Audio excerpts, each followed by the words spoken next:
Nuwun sewu, menawi wiwit rumiyin kula ngemutaken dhateng anak Prabu Ngastina. Ngastina menika dipun palih dados kalih Pandhawa ingkang namung nampi sekali, panjenengan ampun nampi sepalih. Menika Bratayuda mboten badhe dados. Mergi kula menika ngertos watak wantunipun para Pandhawa menika tartemtu nampi peparing paduka. Ning gandeng nuwun sewu, kula mboten badhe angelokaken dhateng jengandika anak kula ing Ngastina. Nuwun sewu, piyai kathah sami nyebataken yen sampeyan niku ratu murka. Sampeyan niku ratu murka. Nalendra ingkang mendem karo kamukten, ratu sing mendem karo derajat pangkat bondo donya menika mboten wonten sanes kejawi namung jengandika anak kula ing Ngastina anak Prabu Duryudana. Rama Prabu saged paring dawuh ing mekaten. Dasaripun menapa? Sampeyan numpuk brana picis sakake-akehe. Sampeyan wis dadi ratu sugih bondo, bandu sugih bondo tegese sugih brana picis, sugih bandu panjenengan menika nalendra ingkang Ababala Raja. Ning nuwun sewu, namung dipun suwuni kamukten sekedhik kemawon kalian anak-anak kula para Pandhawa panjenengan nowel, panjenengan ora kersa maringaken wekasan kudu nglakoni pecah perang gedhe Bratayuda. Wong-wong sing ora ngerti kenthang ki muring lakon pojok pleret ing kahanan sami pejah wonten ing madaning peperangan.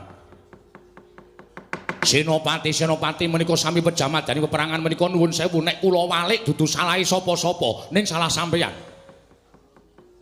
Ki ngropo paduka paring dawuh mekaten. Nek sampeyan ora nganake Bratayuda, sampeyan menehke negara Ngastina marang para Pandhawa, perang niki ora dadi.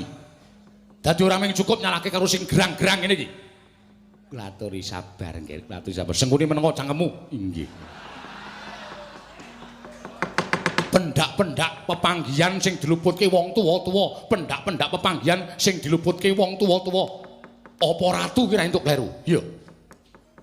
Nuwun sewu lho. Sampun kula wantun kalian panjenengan. Namung kula menika ngleresaken jejering wong tuwa niku jejeke barang sing bengkong. Benerke barang sing luput. Mula kula aturi ngonceki dhateng penggalih panjenengan piyambak, ngonceki karo lakon sampeyan. Nek sampeyan ora owel marang negara Ngastina, Pandhawa nampa separo, sampeyan mukti separo, Turasing Begawan Wiyasa padha mukti kabeh separo-separo, jagat niki tentrem. Sang Mahatmarsi Wara Bisma isih sugeng. Anak kula Burisrawa isih urip, ingkang putra Lesmana Mandrakumara isih bakal dadi calon ratu negara Ngastina. Mang penggalih. Ning gandeng sampeyan milih perang merga awel maringake kamukten.